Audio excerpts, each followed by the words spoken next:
توی این ویدیو قرار راه‌های پس‌انداز کردن رو با هم مرور بکنیم. شاید بعضی از این راه‌ها اونقدر عجیب باشه که باور نکنید این راه‌ها کارسازن. شماره 1. فهرست بندی و بودجه بندی کنید. همونطور که کارهای روزانه‌تون باید طبق برنامه‌ریزی انجام بشه، برای دخل و خرجتون هم باید برنامه‌ریزی کنید. میتونید شما جدولی بکشید و جلوی هر آیتم هزینه‌های معینش رو بنویسید. مثلا هزینه اجاره خونه اگه مستاجرین، هزینه خودرو و بنزین، هزینه‌های درمانی و چکاپ ماهیانه، هزینه درس و مدرسه فرزندتون، هزینه‌هایی که برای لباس، خوراک و تفریح اختصاص میدین و بقیه موارد. از وسایل نقلیه عمومی استفاده کنید. به جای هزینه‌های سنگین کرایه روزانه میتونین از وسایل نقلیه عمومی مثل مترو و بیارتی استفاده کنید. مگر اینکه درآمدتون اونقدر بالا باشه که تاکسی آنلاین یا کرایه آژانس براتون ناچیزه. از محصولات تخفیفدار استفاده کنید. یکی دیگه از روش‌های پس‌انداز پول استفاده از محصولات تخفیفداره. ممکنه این تخفیف شامل خوراک، پوشاک، تفریح، سفر، کتاب و یا حتی محصولات فرهنگی دیگه باشه.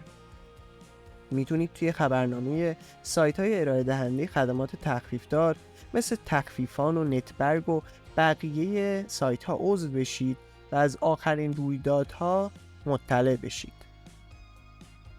برای کاهش هزینه‌های درمانی به بیمارستان‌های طرف قراردادتون مراجعه کنید.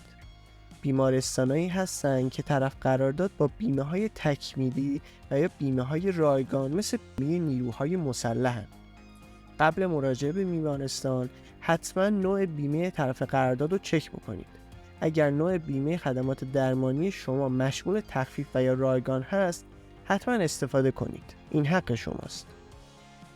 راه 5. برای پیرایش ماهیانه به آموزشگاه‌های آرایشگری سر بزنید. چرا آموزشگاه‌های آرایشگری؟ چون داشتن مدل رایگان برای هنرجوها الزامیه. هنرجوها برای تمرین آرایشگری از افراد میخوان تا مدلشون بشن و بدون دریافت پول موی اونا رو اصلاح میکنن. شماره 6.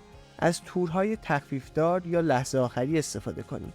اگر زیاد اهل گردش و تفریح هستین و نگران هزینه‌های سفرید، میتونید از تورهای تخفیفدار و لحظه آخری بهره مند بشید. بعدیش اینه که همیشه باید یه چمدون پر توی خونه داشته باشین و منتظر زنگ آژانس هواپیمایی باشید تا به سرعت به سمت فرودگاه حرکت کنید.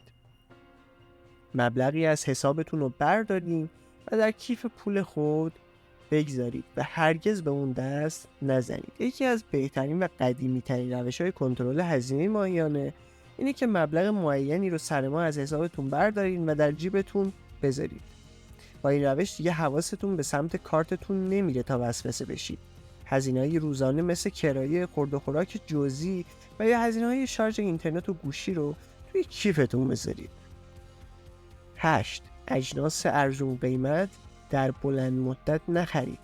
حتما این جمله معروف رو شنیدین که انقدر پولدار نیستیم که جنس ارزون بخریم.